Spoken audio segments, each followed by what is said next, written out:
তারপর mobile change করা লাগে, ইঞ্জিন অয়েল চেঞ্জ করা লাগে, এটা লাগে 400 ঘন্টা পর। আর তেল রাত্রে যখন দোকান অন্য ট্রাক্টর চাইতে 300-400 টাকা তেল কম লাগে, কম লাগে। আর চার্জ ভালো করে, সেটাও আপনি রেজাল্টটা পাচ্ছেন। তাহলে মোটামুটি আপনি পয়সাও সারা মানে দিন চালাইলেও হাত পা ব্যথা করে না, এটা কি ঠিক আছে? ঠিক আছে। আমার স্ট্যান্ডার্ড গাড়ি, কোনো হাতের মাঝে ব্যথা করে না, কোনো কোমরের মাঝে কোনো ব্যথা করে না, বইতে। আর আপনি তো এই যে রাত দিন করে চালাচ্ছেন, মানে কি 6 বছরের ওয়ারেন্টি আছে, ইঞ্জিন কোম্পানি নতুন করে দিবে, এই জন্য কোনো টেনশন আপনার নাই।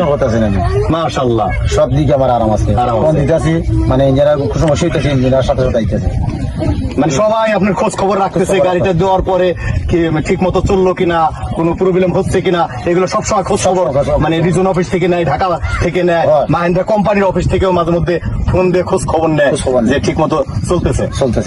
আচ্ছা, তাইলে আপনি যে এত ইনকাম করতেছেন, তা দিয়ে কি সংসারের খরচ, কিস্তি, এগুলো কি চালাইতে পারতেছেন? আমার সংসার